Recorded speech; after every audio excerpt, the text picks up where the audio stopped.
Good morning, ladies, gentlemen, and Commissioner Color. Per the Department of Parks and Recreation, our team has put together a feasibility study and budget for the implementation of community gardens across the greater Atlanta area.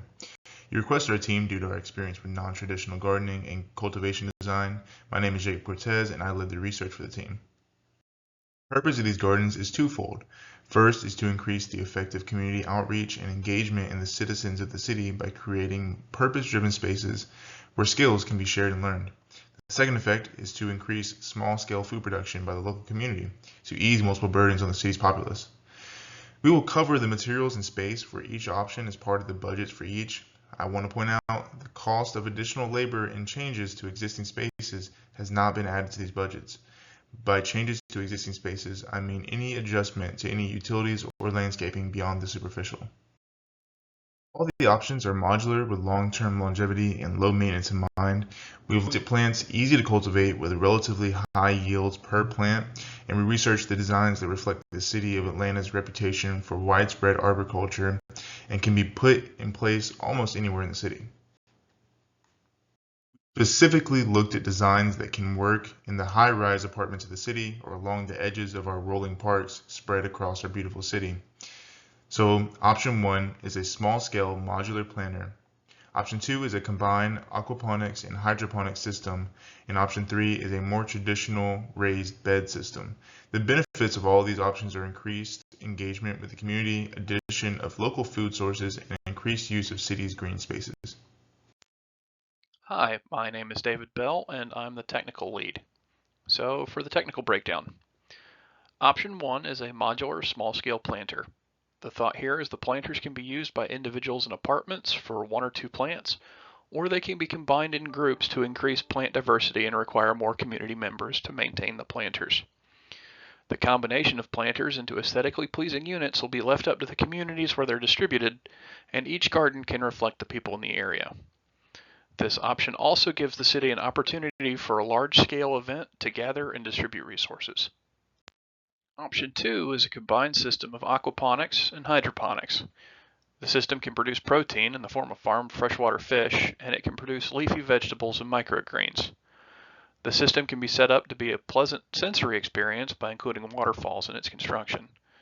The ideal situation after setup will allow the fish to feed the plants with their byproducts. This means the garden becomes a fish tank more than a garden, but we expect the Georgia Aquarium to be available as a future resource regarding the upkeep of the systems and sourcing of fish, both into and out of the gardens. And finally, option 3. Option 3 is a variation of traditional raised bed gardens. By building the garden units up in 2-foot by 4-foot sections, the beds can be locked together like large blocks and terraced if on a hillside. As 200 square feet of functional grow space is needed to feed an adult through the year, this option is easiest for large-scale, large square foot plots. My name is Sarah Verdell, and I am the team's legal and ethics specialist. Currently, there are no legal limitations for the city to assist private persons in creating or cultivating gardens for foodstuffs. There is assistance available from the U.S. Department of Agriculture for the creating, maintaining, and documentation of private and community gardens.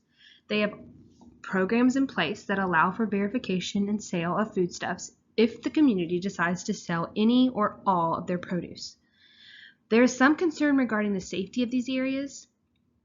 This is mitigated by patrols of the Atlanta Police Department and the installation of private security systems where the gardens are to be located. The only liability the city would be concerned with is the safety of any system supplied by the city. If the city uses health and safety personnel to inspect sites on a regular basis, this concern is severely mitigated. To implement the chosen option, all that needs to be done is the following.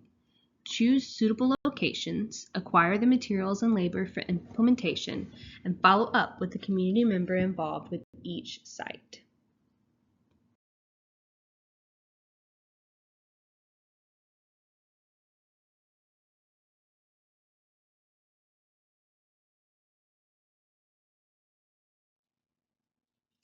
In the future, we expect that the entities of the Atlanta Botanical Gardens Amazon, the Georgia Aquarium, and Home Depot by extension, and the USDA will be interested in future expansion and assistance. Thank you everyone for your patience. I'm Divinity Bell and I oversaw finalizing the project. So the square footage requirements for each option have minimums but no real maximum. Scale is the upper limit for implementation here. Option 1 needs as little as a single square foot. Option 2 can be made in an 8 square foot space, but larger spaces are recommended. And 1,600 square feet was a number that came up frequently for a larger, efficient operation. Option 3 can also fit a space as small as 8 square feet, but it can fit in more immediately available space than option 2.